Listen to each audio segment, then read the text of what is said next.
Hey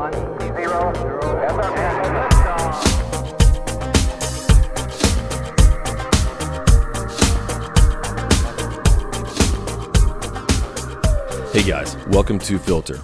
On this show, we recognize that the world can be a confusing place to live in.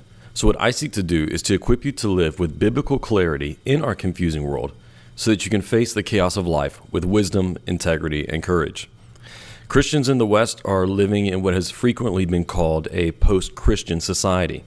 As the influence of Christianity continues to wane, Christian communities find that they are increasingly marginalized for holding to their biblical beliefs. We feel disoriented in an alien culture and are sometimes even addressed with opposition from the world. These trends have no sign of slowing down. Therefore, it is as important as ever that Christians learn how to endure through the difficulties and sufferings of life with courage. On this episode, I'm going to share with you a talk that I recently gave at the Defend Conference at New Orleans Baptist Theological Seminary. The title of that session was Into the Storm, Valiant Faith in Tumultuous Times.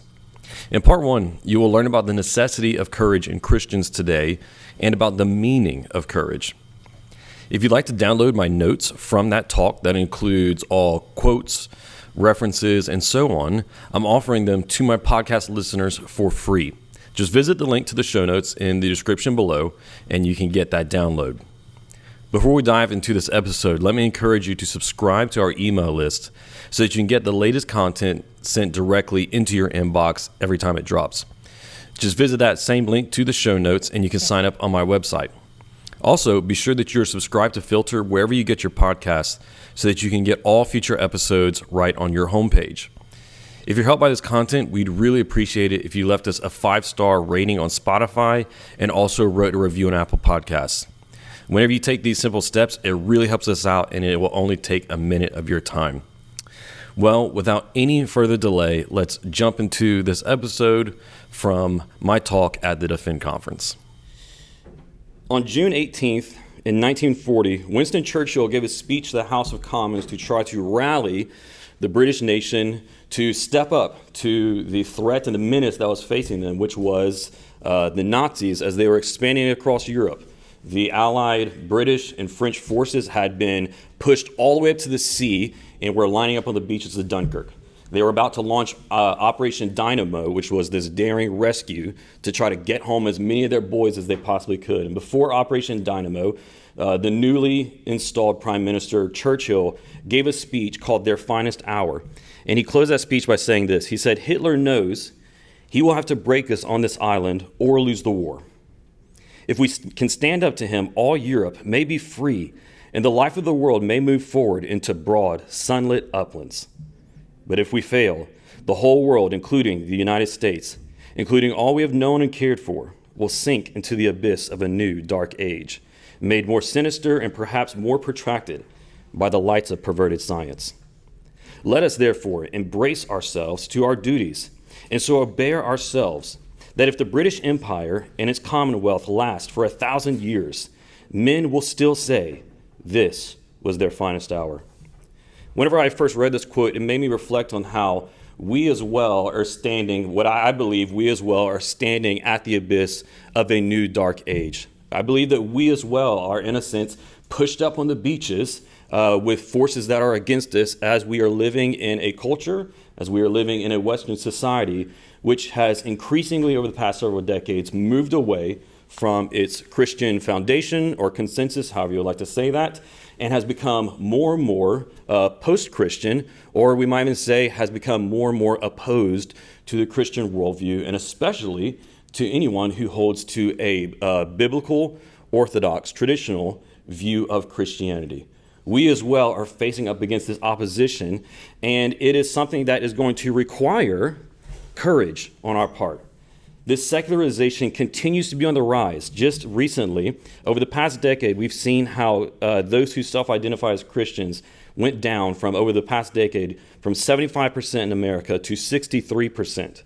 And now those who self-identify as non-affiliated with any religion, or those who we would call have been secularized, went up over the last decade from 16% to 29%.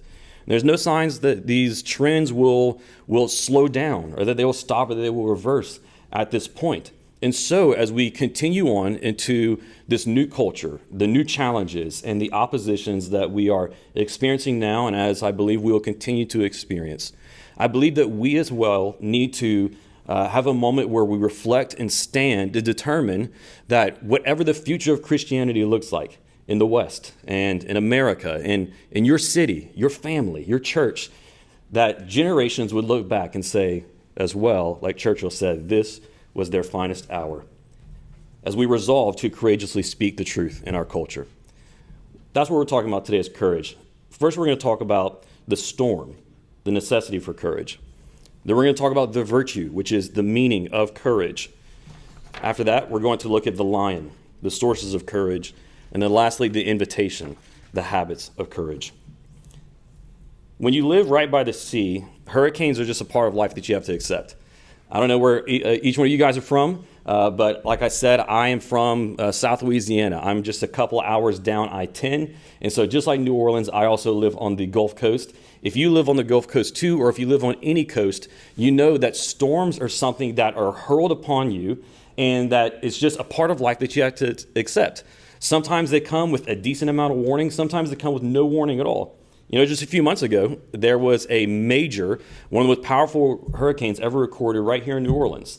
And initially, you might not remember this, it was headed more to the west. Where I live, Lafayette, was right in the bullseye. My family and I decided that we were going to evacuate at the last minute on Sunday morning. It was supposed to hit Sunday afternoon. We said, let's get up early and go on Sunday morning. There won't be any traffic. We'll get ahead of the storm. We'll be fine. We evacuated up to northeast Texas, and when we got there, turned on the news and saw that in just a few short hours, the storm had made a radical turn to the east and then slammed Houma, the small communities south of New Orleans, and the city of New Orleans. These hurricanes come at us, like I said, with little to no warning at times, and we have no control over them. Whenever one of these storms comes upon us, no matter where you live, it might be blizzards in the north, it might be tornadoes in the Midwest, but whenever they come, it does not matter at that point in your life how good of a person you had been, how moral you had been. It does not matter to a certain extent how many wise choices you had made in your life and how prudent you had been in different means. Whenever the storm comes, it is coming for everyone, the wise and the foolish, the good and the bad, everyone. It comes for us all. I think that these storms, whether they be hurricanes, tornadoes, or whatever else, are a good metaphor for how, in a sense, life for all of us is lived on the edge of the sea. All of our lives, and all of our lives to a certain degree or another, no matter how good or bad, wise or foolish, prudent or imprudent we have been, we all live life on the edge of the sea in a metaphorical sense, in how suffering, opposition, persecution, and pain of any other kind can be hurled upon us at any time with little to no reason for us having received it, or nothing that we had done on our own in order to have that pain come into our lives. Storms are a really good metaphor for this in our life, and it's actually a metaphor, it's a motif that we see very often in Scripture. I'm sure already several different examples have come to your mind of how storms in Scripture are a metaphor, a motif for the suffering and pain of life that we experience, for persecution even. Let me give you just a few examples. I think one of the most powerful ones is this. Consider why. In Revelation 21, verse 1, John wrote that whenever he saw the new heavens and the new earth, he was talking about everything that he was seeing, what was there, and he also describes the things that were no more. And it's interesting that he says this, the sea was no more. The sea was no more. I think very often maybe some of us had just skipped over that phrase, and we read about how tears are no more and sin is no more and death is no more. But along with those things which are no more, which are all things in the realm of evil, he also says, and the sea was no more. Why is this? Because in the ancient mindset and in the mindset of nearly all the biblical writers, the sea itself was a metaphor and a symbol of the realm of chaos, of the realm of disaster, the realm of evil, the realm of Satan. There's a scholar named J. Ramsey Michaels, and in his commentary on Revelation, he said, from his perspective, speaking of the Apostle John, the sea, the abyss, and Hades all amount to much of the same thing. What is more natural for a man imprisoned on a lonely island than to view the water separating him from his companions on the mainlands as waters of death? His perception that there was no longer any sea is simply another way of saying that in new creation there is no more death. Consider also in the story of Jonah, whenever he was running away from God's calling and he's on a ship and it says that God hurls a storm upon the sea. The sailors decide that in order to save themselves, they're going to have to throw someone off. Jonah says, hey, it should probably be me. They toss him off board. And what does Jonah go through? He experiences a metaphorical death in being tossed into the sea, swallowed up into the belly of the whale, right? Because Jesus himself refers back to Jonah's story as a pointing forward to the death and resurrection, which he himself would experience not metaphorically, but literally. So Jonah is being hurled into the sea also, and the storm of the sea was a metaphorical death. Think one more example. In Acts 27 and 28, we have the seafaring journeys of Paul as he was on his way to see Caesar and to make an appeal to Caesar for the case that he was going through. And whenever they go out onto the sea, it's the first time that we have an example of, or a story about them traveling on the waters. They go through storms and maelstroms and chaos. Once again, not just in our own poetry, but also in Scripture, the storms are a metaphor for the hardships and the pain of life. There's two different categories of storms or types of storms that you might go through in your life. Two different types of suffering. The first one is what we might call tragedy. These are the sufferings that are not caused by any direct nefarious intent of any person. These are things which are just the consequence of living in a broken world. These are things like animal suffering. Whenever we see a lion devour a gazelle or hyenas devour a zebra, whatever else it is, and the extreme pain that animal goes through, this is not evil, right? Because there's no malicious intent on the part of those animals. They do not bear moral culpability for that. It is just the way that nature is. Yet it is still suffering. It is a tragedy. Things like sicknesses, diseases that we get that were not due to any choice of your own or not due to anyone sinning against you. It's just a consequence of living in our broken world. Also, accidents would be included in this. The tragedies that take away life that, once again, was not necessarily the fault or intention of any one person. It was just an accident. These are the tragedies we experience in life. This is one kind of suffering, tragedies. The second kind of suffering that we might experience in life, as opposed to tragedies, are malevolence. This is the pain that is caused by the direct intent of a person. This is what Francis Schaeffer used to describe as man's inhumanity to man. Examples of malevolence are obvious, and they are many. They are things like murder, obviously. They are things like abuse, whether that be one individual abusing another, whether that be a leader abusing a community, or so on. They are things like theft.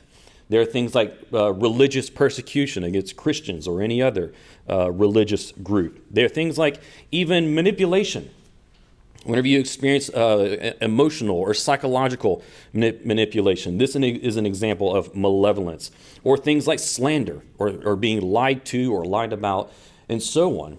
This is harms which are caused to you or to an individual or group by the direct nefarious intent of another person or group or power.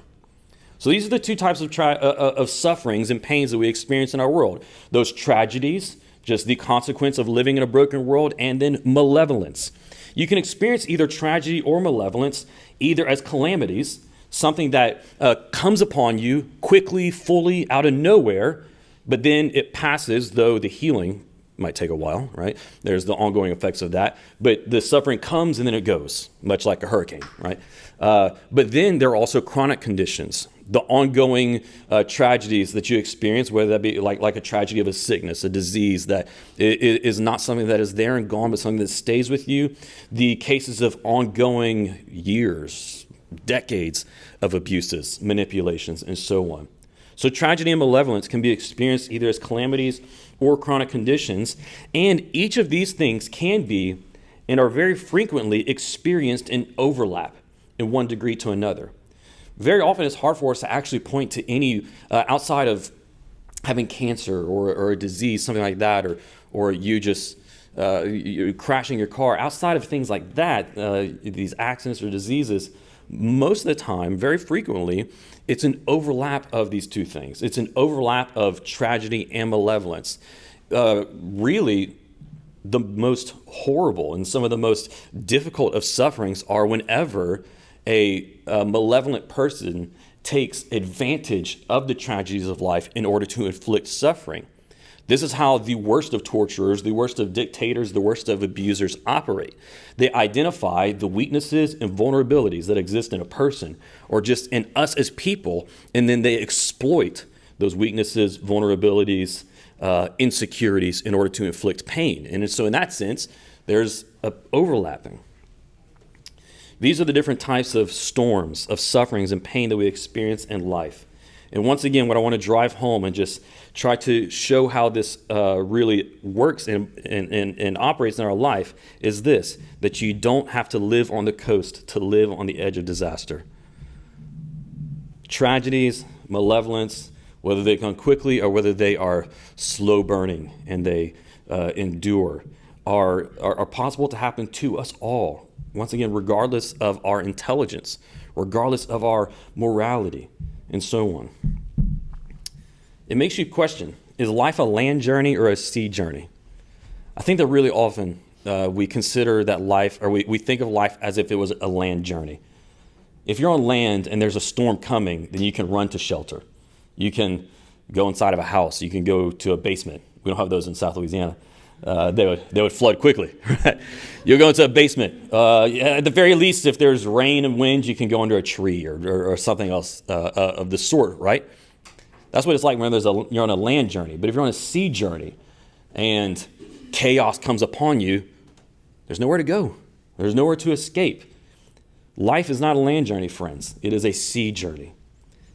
There's nothing that you can do to stop or to escape the vast majority of the storms of life. Yes, there are some that we directly bring upon ourselves, but that's not the ones I'm talking about here.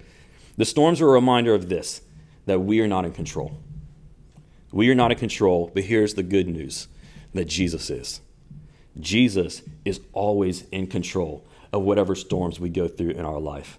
Remember the story of him calming the storm in Mark chapter 4 and in other places in the Gospels. Whenever they were making their way across the Sea of Galilee, Jesus is asleep in the boat and they're afraid that the wind and the waves are going to overtake them. I want to remind you of something. We're going to talk about this more in a second, but I just want to point it out here. It was Jesus' idea to cross the sea. They were on one side, and he says, hey, let's go to the other side. Now, does Jesus know what's going to happen? Yes. It was his idea to cross. It was his idea to take his disciples into that storm. He was in control from the start. He didn't take control once they woke him up and he calmed it. He was in control from the very start. We are not in control, but Jesus always is, and that is good news for us. So here's the challenge that faces us. Since we are not in control, whenever a storm comes upon you or your family or tragedy strikes your community, what are you going to do? We need Christians who have a valiant faith. We need Christians who have a resilient faith. We need Christians today, because of the storms of life, whether they be the tragedies we experience or the opposition, persecution we face. We need Christians who have sharp minds, but also warm hearts that melt with compassion and broad shoulders, which can shoulder the burden that comes with living in a life that is a sea journey. So let's consider what this courage means that we all need. Back in 1981, President Ronald Reagan was giving remarks during a Medal of Honor ceremony. And during that ceremony, he made this remark, and it's something that he made a few times, but in this ceremony he said this, reflecting on the soldier that they were giving this medal to for his heroism and gallantry. Reagan said, "Where did we find such men?" He said this in a few different speeches, reflecting on especially POWs and veterans that he had met from the Korean War and the stories they got to hear from them. And he said, "Where did we find such men?" In his question, and in what we hear in that question, it evokes awe and wonder, because this is something that courage has always done. Courage always, since the beginning of time and in every society, has been something that evokes awe and wonder. Why? What is it? What is courage? Courage is something that has been a classical virtue in nearly every society across the world throughout all of history. If we go back to the ancient Greek philosophers, we see that courage was one of their primary virtues. It was one of the cardinal virtues for one of the most famous of all Greek philosophers, Plato. For Aristotle, he described courage in his system of ethics and virtue. Everything was graded upon, you can think of it as a spectrum. And for every virtue, there were two extremes, right? An extreme of excessiveness and an extreme of deficiency. And he said every virtue is found in the golden mean. What that means is right in the center, right? Where there is not excessive and it is not deficient. And so he said, so courage as well, being one of the cardinal, one of the most important virtues, is found in the golden mean between shameful fear, being the deficiency side, but then also on the excessiveness side, brash recklessness. We often think of courage or bravery as really just that. We think of it as just brash recklessness, as the kind of person who, to use an easy example of war, battle, or whatever else, the kind of person who in really an almost psychotic state can just run into a hail of bullets or into an opposing army with their swords and spears coming at them with no concern for their safety at all. That's not necessarily what courage is. Courage doesn't mean just recklessness or just sheer fearlessness either. Because let me give you this example. Hang with me. Terrorists show a certain kind of fearlessness whenever they hijack an airplane or whenever they employ a suicide vest or do any other kind of thing to cause harm to people, but then also to really give up their own bodies and lives in the service of that mission, right? There's a certain type of fearlessness at work in that terrorist actions. But do any of us call that person courageous, brave, or worthy of emulation? No, we don't, right? We would call that recklessness. We would call that just sheer fearlessness, and especially this, we would call it fearlessness for the wrong reasons, for the wrong motivations, or for the wrong values. You see, here's where I think it's very important, and this is something we don't see quite as much in the ancient philosophers, the idea that courage must be understood in light of the other virtues. Courage must be understood in the light of the other virtues and must be understood in light of the values that support it. Because courage is not just recklessness or fearlessness, but it is facing fear, it is facing danger, calamity for the right reasons, right? To uphold the correct values. Courage is something that requires wisdom in order to determine what ought to be feared and what not ought to be feared, and when to face that fear and when not ought to, right? This is something that C.S. Lewis does extremely well. He connects courage to the other virtues in a couple different places in his writings. In his memoir, Surprised by Joy, he wrote, as Johnson points out, where courage is not, no other virtue can survive except by accident. Being that courage is that, we might say, keystone, cornerstone virtue that holds together all the other ones. He goes on to say, because without courage, then chastity or honor or any other virtue, which goes away at the moment of any opposing condition, well, it was fake to begin with, right? That's my summary of what Lewis said. He was much more eloquent. In the Screwtape Letters, he said this: the undisguisable issue of cowardice or courage awakes thousands of men from moral stupor. Courage is not simply one of the virtues, but the form of every virtue at the testing point, which means at the highest point of reality. A chastity or this is the quote, I got it wrong. A chastity or honesty or mercy, which yields to danger, will be chaste or honest or merciful only on conditions. Here's my definition of courage. A person behaves courageously when he or she chooses a course of action based upon a certain set of values or ideals against immense pressure to follow an alternative. Therefore, courage is doing what is right when urged to do what is wrong. It is doing what is hard when you want to take the easy way out. It is telling the truth when you are tempted to lie. So courage can take different forms. The most obvious ones that we point to are examples that I've already given, where soldiers run into battle and they go towards action and they sacrifice themselves for their comrades or brothers or nation, wherever it might be. These are the types of courage that we often label as valor or bravery. But there are also other types of courage. There is the type of courage like we see in George Washington. Before he was President Washington, whenever he was General Washington, leading the Revolutionary Army through the War for Independence, and against all the setbacks and against all the opposition and against all the failures and many battles that they lost, he continued on. Every time he was tempted to quit, instead, he continued on, so that one of his contemporaries described him as possessing, quote, a cabinet of fortitude. Fortitude, endurance, perseverance. These are other forms of courage that we might see displayed in life. They're the types of courage that continue on.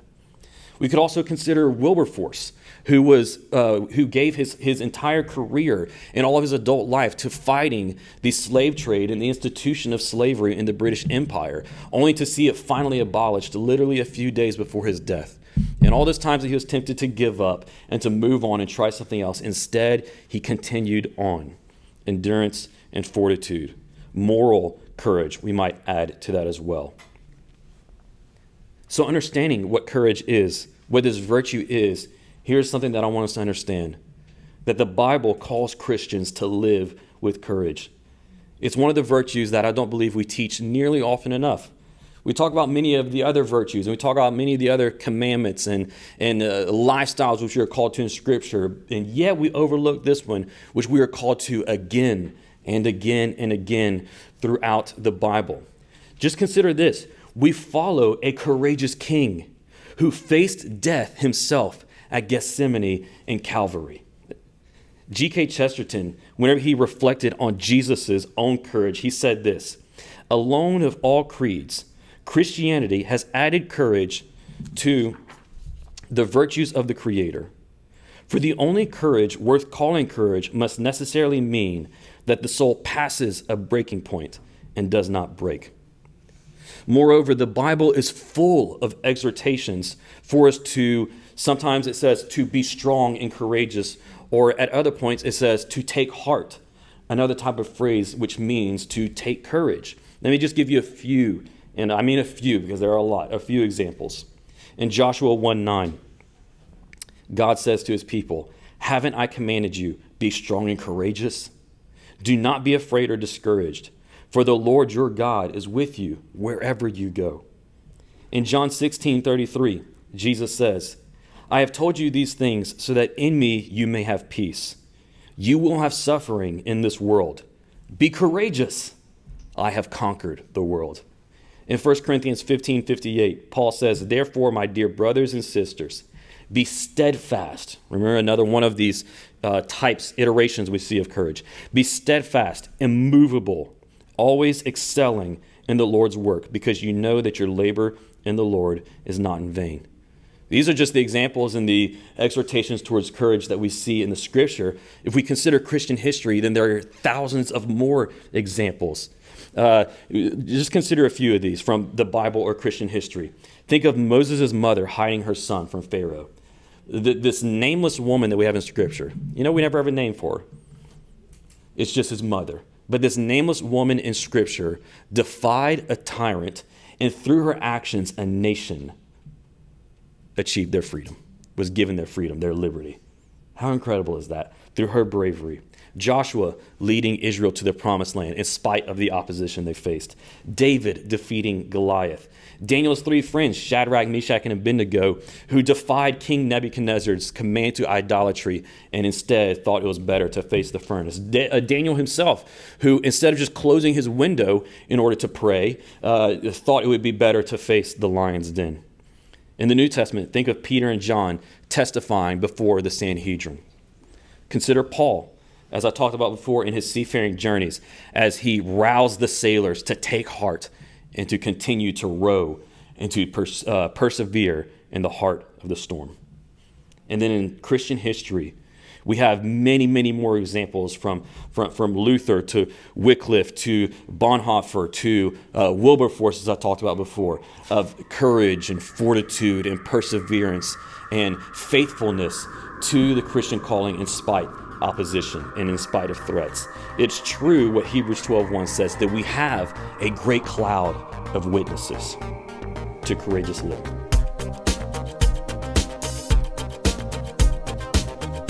Thanks for listening. I hope this episode provided you with biblical clarity to live with confidence in our confusing world. If you enjoyed this episode and you'd like to help support the podcast, please share it with others, post about it on social media, or leave a rating and review. To catch all the latest from me, you can go to my website, AaronShamp.com. While you're there, subscribe to my newsletter so that you can be updated anytime I share new content.